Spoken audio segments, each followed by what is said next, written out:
Steadily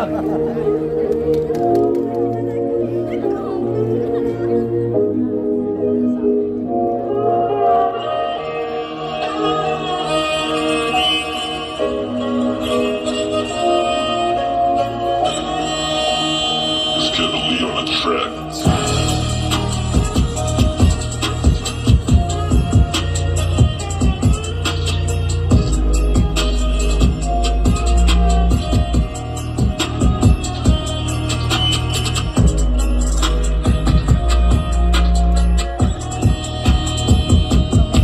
Steadily on a track.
kìa.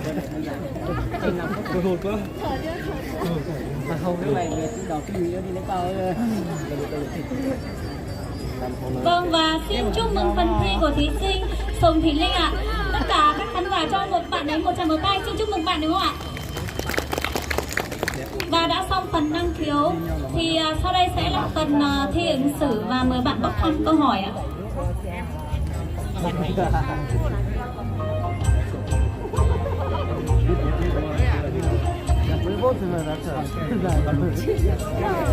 Chụp ảnh trong mình đi làm việc. Như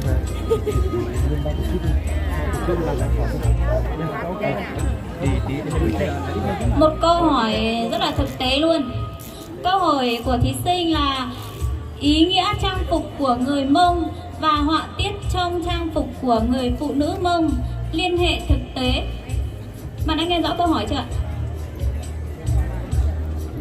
Thưa ban tổ chức, kính thưa ban giám khảo, sau đây em xin phép trả lời câu hỏi của em như sau. Bình tĩnh. Về trang phục của người Hơ Mông,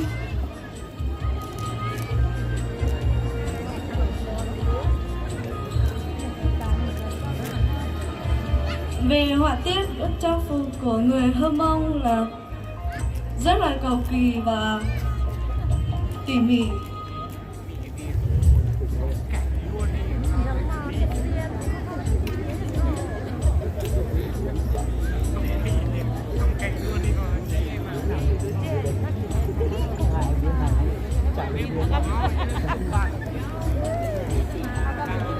Bình tĩnh suy nghĩ đã. Trang phục của người Mông là có tính hướng tâm linh là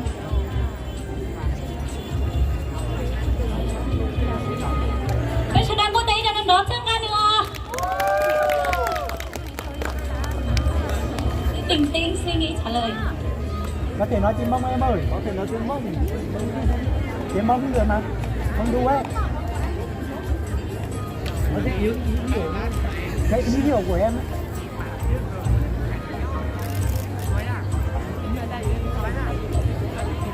về trang phục của người phụ nữ Hơ Mông là một trang phục rất là đẹp đẽ và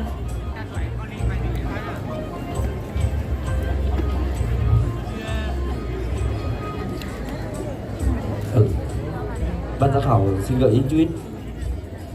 Ý nghĩa của cái câu này ấy, là người đang hỏi là cái họa tiết của cái tính nhân văn của cái bộ quần áo em đang mặc ấy, thì anh có thể nói lên tiếng Mông để cho em sâu hơn.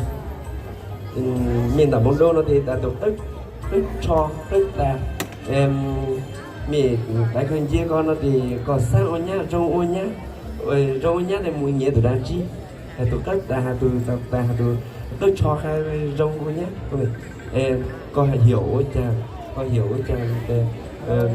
hỏi chàng chú ô rong lên ta thì hỏi chàng để ô lo. Cái này là trong cái chương trình này của anh thấy là dự kiến là 5 giờ nhé.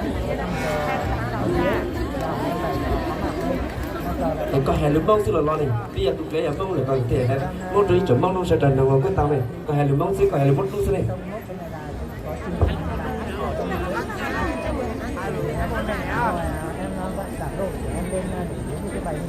Cái cầu trên lớn nhau nhé, mua đồ xong rồi kiếm cửa nó đấy không?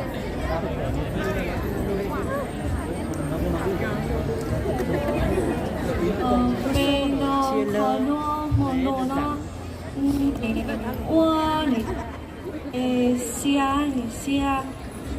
Trường cho cái núi này cũng tất điểm của này cái là núi gốc ghê này, cái gì đấy, núi này, nó cá cừ này, đi này. ô lên trong cờ của Hà này về xia tệ ra rồi Hầu như là ai cũng chỉ về hết. cho anh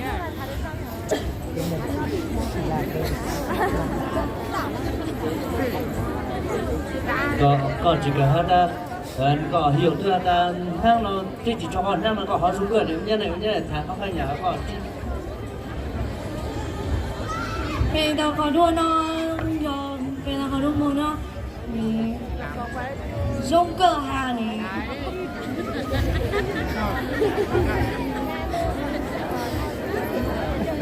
mình năng sơ về chế nó tổng lo về lo giang đi hạt để tạo ra nét đẹp riêng cái về thờ mong.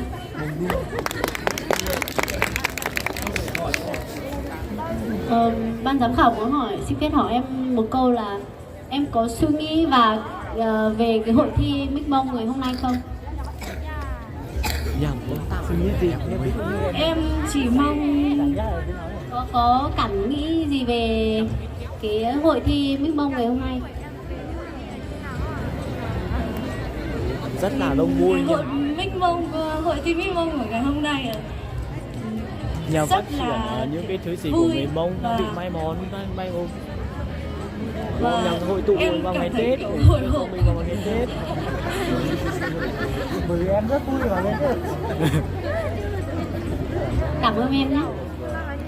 Vâng, em đã hết câu trả lời chưa? Rất là em xin hết. Vâng, và đây là phần thi cuối cùng của cuộc thi Mix Môn của chúng ta hôm nay. Chúng ta xin một tràng một tay thật lớn đúng không ạ?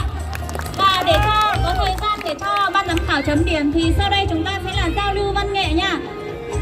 Và nếu bạn nào có tiết mục gì thì cứ lên đăng ký với ban tổ chức ạ.